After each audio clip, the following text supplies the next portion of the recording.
দিল্লি সফরের আগে কালীঘাটের বাসভবনে এসআইআর নিয়ে গুরুত্বপূর্ণ বৈঠকে তৃণমূল সুপ্রিমো মমতা বন্দ্যোপাধ্যায়। সূত্রের খবর, ভবানীপুর এলাকার তৃণমূলের 267 জন BLA-2 এদিনের বৈঠকে অংশ নেন। উপস্থিত ছিলেন তৃণমূলের রাজ্য সভাপতি সুব্রত বক্সী, মন্ত্রী ফিরহাদ হাকিম, কাউন্সিলর দেবলীনা বিশ্বাস, অসীম বসু সহ অন্যান্যরা। সূত্রের খবর, এদিনের বৈঠকে মমতা সাফ জানান, এবারের নির্বাচন অত্যন্ত গুরুত্বপূর্ণ। উপস্থিত কাউন্সিলর ও BLA-2দের উদ্দেশ্যে মমতা বলেন, আপনারা মনে রাখবেন দুরাচারের বিরুদ্ধে এই লড়াই। আপনারা দিন রাত অনেক পরিশ্রম করছেন। আপনাদের আগামী কয়েকদিন লড়াই দিতে হবে, আরও বেশি করে পরিশ্রম করতে হবে। এরপরই দলীয় সতীর্থদের মমতা বন্দ্যোপাধ্যায়ের পরামর্শ, প্রতিদিন মানুষের দরজায় দরজায় পৌঁছে যান, আরও বেশি করে স্ক্রুটিনি করুন। সূত্রের খবর, ভবানীপুর বিধানসভার অন্তর্গত 63 ও 72 এই দুটি ওয়ার্ডে আরও বেশি করে জোর দিতে বলা হয়েছে। তার কারণ হিসেবে ওয়াকিবহাল মহলের ধারণা, এসআইআর প্রক্রিয়ায় ভবানীপুর বিধানসভা কেন্দ্রের প্রায় 45,000 ভোটারের নাম বাদ পড়েছে খসড়া ভোটার তালিকা থেকে। তা নিয়ে রাজনৈতিক অভিসন্ধির গন্ধ পাচ্ছেন বাংলার প্রশাসনিক প্রধান।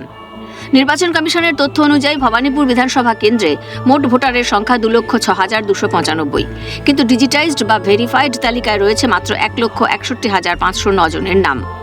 অর্থাৎ প্রায় 44,786 জন ভোটারের নাম খসড়া তালিকা থেকে বাদ পড়েছে, যা মোট ভোটারের প্রায় 21.71%।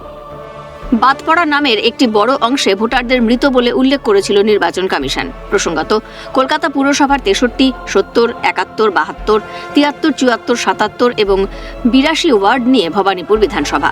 তৃণমূল সূত্রে খবর, 70, 72 এবং 77 নম্বর ওয়ার্ড থেকে বেশি সংখ্যায় ভোটার বাদ গিয়েছে। 77 নম্বর ওয়ার্ডটি আবার সংখ্যালঘু অধ্যুষিত, তাই এই ওয়ার্ডটির স্ক্রুটিনিতে বিশেষ নজর দিতে বলা হয়েছিল। তারপরেও পরিস্থিতির বদল না হওয়ায় দলীয় নেতৃত্বকে বিশেষ বার্তা দিয়েছেন দলনেত্রী। সূত্রের খবর, এদিনের বৈঠকে মমতা বলেন, লজিক্যাল ডিসক্রিপেন্সিতে যাদের ডাকা হয়েছে আর চূড়ান্ত তালিকায় নাম বাদ যাবে তাদের তালিকা আমার চাই। 77 নম্বর ওয়ার্ডে ইচ্ছে করে বহু নাম বাদ দেওয়া হচ্ছে। এরপরেই দলীয় নেতৃত্বদের উদ্দেশ্যে মুখ্যমন্ত্রীর নির্দেশ, প্রতিদিনের স্ক্রুটিনি পর্বের রিপোর্ট ফিরহাদ হাকিমকে দিতে হবে। ফিরহাদ হাকিম সেই রিপোর্ট পৌঁছে দেবেন মমতা বন্দ্যোপাধ্যায়কে। প্রত্যেক কাউন্সিলরকে সতর্ক করা হয়েছে যে সক্রিয়ভাবে কাজ করতে হবে। তার কারণ আগামী কয়েকটি দিন কিন্তু গুরুত্বপূর্ণ লড়াইয়ে কিন্তু জোর দিতে হবে। তোমাকে তাহলে কি বললাম, যে ফিরহাদ হাকিমকে প্রত্যেকটি ওয়ার্ড থেকে রিপোর্ট দেওয়া হবে, প্রতিদিনের রিপোর্ট। ফিরহাদ হাকিম সেই রিপোর্ট পৌঁছে দেবে মমতা বন্দ্যোপাধ্যায়কে। বিশেষ করে দুটি ওয়ার্ড বলা হয়েছে, 63 নম্বর ওয়ার্ড এবং 72 নম্বর ওয়ার্ড। এই দুটি ওয়ার্ডে বিশেষ গুরুত্ব দেওয়ার নির্দেশ কিন্তু আজকে মমতা বন্দ্যোপাধ্যায় বলেছেন এবং সকলে BLA-2দের উদ্দেশ্যে বলা হয়েছে, আপনারা প্রত্যেকে রাস্তায় দারুণভাবে কাজ করছেন, আরও কঠিন পরিশ্রম করতে হবে, আরও কঠিন লড়াই দিতে হবে। 30 মিনিটের বৈঠক BLA-2দের নিয়ে করলেন মমতা বন্দ্যোপাধ্যায়। সব মিলিয়ে এসআইআরের অন্তিম পর্বেও 1 ইঞ্চি জমি ছাড়তে নারাজ মমতা বন্দ্যোপাধ্যায়। তা ফের এদিনের বৈঠকেই স্পষ্ট হয়ে গেল। দলীয় BLA-2দের কঠোর পরিশ্রম স্বচ্ছ এসআইআর তালিকা প্রকাশে কতটা সাহায্য করে, উত্তর মিলবে সময়েই।